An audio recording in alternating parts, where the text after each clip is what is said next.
Welcome to The Explainer. You know, the American Civil Rights Movement wasn't just a bunch of random protests. Nope, it was an absolute masterclass in strategy. Today, we're going to break down 4 key moments that were designed very deliberately to build on each other, creating that tidal wave of change that really did reshape the nation. And we're starting with this quote from Martin Luther King Jr. because it just perfectly captures the feeling, that incredible momentum. But here's the thing, this tidal wave was no accident. It was built, piece by piece, by the smart, strategic actions of thousands of ordinary people. It was, at its core, pure people power. And this, right here, this is the fundamental clash at the heart of the whole struggle. You've got the highest court in the land saying segregation is unconstitutional. But on the other side, you have the reality on the ground, where that ruling was just openly ignored. And the federal government? It wasn't really stepping in to do anything about it.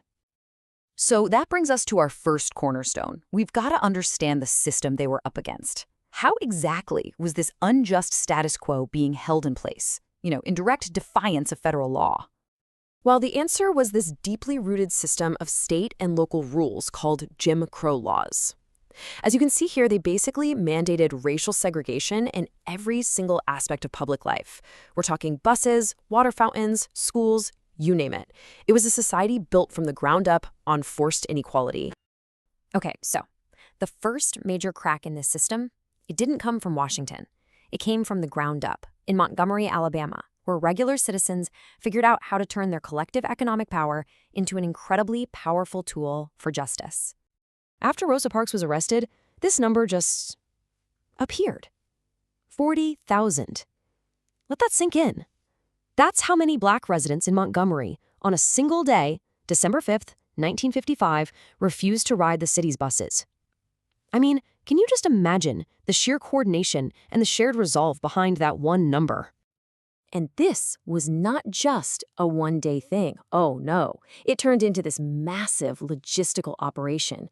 I mean, look at this. The community organized this incredible carpool system. You had black taxi drivers lowering their fares to match the bus fare. And since African Americans made up 75% of the bus riders, this was a direct, sustained economic hit on the city. It hit them right where it hurts, their wallets. And they kept it up for 385 days. Seriously, think about that. Over a year of walking to work, of coordinating rides, of this huge personal sacrifice every single day. And that incredible, unwavering commitment is what finally paid off when a federal court said, you're right, bus segregation is unconstitutional. So the victory in Montgomery was huge. It proved to everyone that organized, nonviolent action could actually work. And that inspired a whole new wave of activists to jump in. Young, incredibly courageous students who were ready to take that fight from the buses into new territory, like schools and lunch counters. Now, this comparison is so interesting because it shows you just how fast the tactics were evolving. In Little Rock back in '57, the goal was all about forcing a public school to obey a Supreme Court ruling. But fast forward just 3 years to Greensboro, and now you see students taking the fight directly to a private business, using this bold new tactic, the sit-in. The kind of personal courage this required is it's hard to even wrap your head around. This is 15-year-old Elizabeth Eckford in Little Rock. She had to walk by herself through an organized, screaming mob that was threatening to kill her just to exercise her legal right to go to school. And even after President Eisenhower sent in federal troops to protect them outside the school, the danger was far from over. Inside, as this shows, the 9 students had to endure this horrific daily abuse from their white classmates. We're talking having acid thrown in their eyes and even flaming paper dropped on them in a bathroom stall. Just unbelievable. And then came the Greensboro sit-ins, and the strategy here was just brilliant in its simplicity. You can see the steps. You occupy the space, you politely ask for service, and then you persist. You just refuse to leave. They turned a private business, a lunch counter, into a public stage for civil disobedience.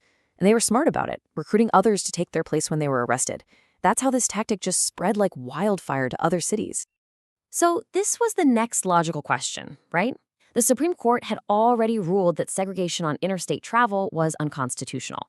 But just like with the schools, that ruling was being completely ignored. And this set the stage for the next and maybe the most dangerous phase of the entire movement. Which brings us to the Freedom Rides. This is where activists decided to literally force a response by directly testing that federal law out on the highways of the Deep South, knowing full well the incredible violence they were about to face. The whole strategy of the Freedom Rides was to expose the raw violence of segregation, to make it so public, so shocking, so undeniable that the federal government would have no choice but to act. As you can see on the timeline, they left D.C. on May 4th. Just 10 days later, that violence exploded when their bus was firebombed and the riders were brutally beaten. This chart really lays it all out, crystal clear. You see the violent attacks from white mobs. Then you see the local police, who either did nothing or actually arrested the activists. Creating this crisis, this breakdown of law and order, is precisely what forced the federal government's hand. They had to step in. And here's the bottom line. This incredibly dangerous strategy worked. It was brutal, it was terrifying, but it worked. The national spotlight and the sheer chaos forced Attorney General Robert F. Kennedy to finally order strict enforcement of the Supreme Court's anti-segregation rulings for all interstate travel. So, okay, let's step back for a second.